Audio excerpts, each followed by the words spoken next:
అంటే వాళ్ళొక కారణం చెప్తున్నారు. అంటే రైతుల మీద ప్రేమ లేదా, ప్రజల మీద ప్రేమ లేదా, లేకపోతే పాత ప్రభుత్వాన్ని బ్లేమ్ చేయాలన్నా నీళ్లు చూస్తూనేమో పోతున్నాయి అంటున్నారు. సో మీకొచ్చి చూసిన తర్వాత ప్రాక్టికల్గా ఏమనిపిస్తుంది? ఊరికే మనకు గంగపాలు అయింది అని అంటాం కదా. ఇప్పుడు సముద్రం పాలవుతూనే నీళ్లు అందరం అక్కడి నుంచి పొద్దున్న నుంచి చూస్తూనే ఉన్నాం. అన్ని ప్రాజెక్ట్స్ అన్నీ చాలా బాగున్నాయి. జెండాలు వేరైనా అజెండా ఒకటే కదా, ప్రజలకు మనం సేవ చేద్దామనే ఒక ఉద్దేశంతో మనం ఇక్కడికి వచ్చినాం. ఇప్పుడు ప్రభుత్వాన్ని ఏలుతున్నారు. ఇక గత ప్రభుత్వాన్ని తిట్టుకుంటూ కూర్చుంటే సరే పర్వాలేదు, తిట్టండి పర్వాలేదు, నోరు నొప్పి పెట్టేదాకా, కానీ చేసిన మంచి ఫలితం జనాలకు పోవాలి కదా.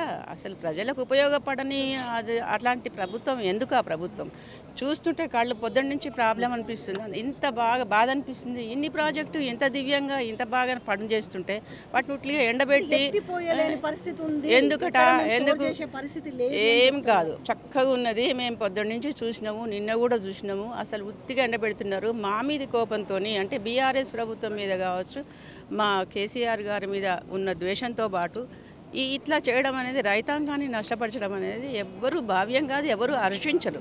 అది తప్పు అసలు. అంటే దేశానికి అన్నం పెట్టేది రైతులు పని చేయకపోతే మనకి ఎవరికి అన్నం లేదు. 6 కాలం కష్టపడి పొలాలు దులుతున్న వాళ్ళని మనం ఇంకా బాగా మనం ఉపాధి కల్పించాలి, ఇంకా రకరకాల హెల్ప్స్ మనం చేయాలి. కానీ ఇట్లా వస్తున్న నీళ్ళను సముద్రం పాలు చేయడం అనేది ఎవ్వరూ హర్షించరు. అన్ని ప్రాజెక్ట్స్ బాగున్నాయి. వాళ్ళు కూడా, ఆ ప్రభుత్వం కూడా వచ్చి, వాళ్ళు కూడా ప్రతినిధులు వచ్చి చూసిపోతే బాగుండు. ఊరికే వీడియోలు చూసుకొని చెప్పడం కాదు, డెసిషన్స్ తీసుకోవడం కాదు, లేకుంటే కక్ష సాధింపు చర్య కాదు. ఇది నిజాయితీగా చేయాల్సిన పని. ఎందుకంటే రైతులకు సంబంధించింది. మనం ఎన్ని ఊహాగానాలు చేసినా చెట్టు పెట్టాలి, అది పని ఆ కాలం కావాలి, కాయాల్సిందే, మనం ఫలితాలు మనం పొందాల్సిందే కదా.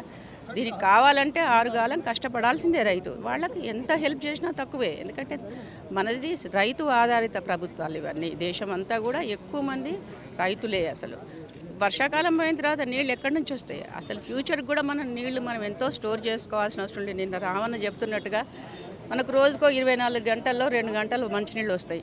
మరి వచ్చినప్పుడు నీళ్ళు వచ్చినప్పుడు ఏం చేసుకుంటాం? బిందెలలో, చెంబులలో, ఇంకా డ్రమ్ములలో నింపి పెట్టుకుంటాం. కొంచెమన్నా ముందు చూపుతోనే మనం పెట్టుకుంటాం. ఇట్లా వర్షాకాలంలో నీళ్ళు వచ్చినప్పుడు మనం పట్టుకోక ఒక బిందె చాలే అనుకుంటే మరి చుట్టాలు వస్తే నీళ్ళు ఎట్టెళ్తాయి. కరువు వస్తే మళ్ళీ ఎవరైనా చనుకోకుండా బిందె ఒలికిపోయేది ఉంటే నీళ్ళు ఎట్లా? రేపటిదాకా నీళ్ళు లేకుండా ఉందామా మనం?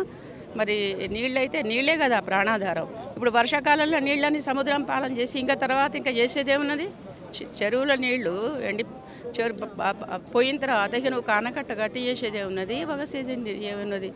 సో ప్లీజ్ ఇప్పటికైనా కానీ ప్రభుత్వం కొంచెం కళ్ళు తెరిచి తప్పకుండా రైతులకు హెల్ప్ అయ్యేలాగా, భేషజాలకు పోదు. ఇప్పటిదాకా అందరం అంటున్నాం, ఓ మాట అన్నాం, అది కాలు జారితే పర్వాలేదు, కానీ 10 మంది చూస్తున్నప్పుడు మాట జారకూడదు.